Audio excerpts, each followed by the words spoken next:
আসসালামু আলাইকুম। Gravity school of সায়েন্সের পক্ষ থেকে সবাইকে আন্তরিক শুভেচ্ছা এবং অভিনন্দন। আজকে আমরা কেমিস্ট্রি প্রথম পত্রের একটি গুরুত্বপূর্ণ এমসিকিউ সলভ করব। দেখো, আজকের প্রশ্নটি হচ্ছে অ্যালুমিনিয়াম অক্সাইড এই যৌগটার অম্লত্ব কত।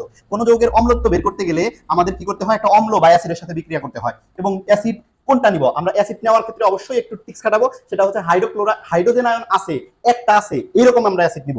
এরকম অ্যাসিড হচ্ছে হাইড্রোক্লোরাইড, এজন্য সবসময় হাইড্রোক্লোরাইড নেওয়ার চেষ্টা করব। বিক্রিয়া করলে বিক্রিয়াটি হচ্ছে অ্যালুমিনিয়াম টাইক্লোরাইড প্লাস পানি। দেখো, বিক্রিয়াটা সমতা করতে হবে, যেহেতু হিসাব নিকাশেরই ব্যাপার স্যাপার, সে কারণে এই বিক্রিয়ার সবচেয়ে জটিল যৌগ অ্যালুমিনিয়াম অক্সাইড। এখানে যদি খেয়াল করো, অ্যালুমিনিয়াম আছে দুইটা, উৎপাদে অ্যালুমিনিয়াম আছে একটা, তাহলে এখানে দিলাম দুই। কিন্তু এক্ষেত্রে ক্লোরিন পরমাণু হয়ে গেল উৎপাদে ছয়টা, বাট বিক্রিয়কে আছে একটা, সে কারণে হাইড্রোক্লোরাইডের সামনে আমরা কি দিলাম? 6 দিলাম। বিক্রিয়াটা সমতা হয়ে গেল। এখন খেয়াল করো, এখানে 1 মোল অ্যালুমিনিয়াম অক্সাইড কয় মোল হাইড্রোক্লোরাইডের সাথে বিক্রিয়া করছে?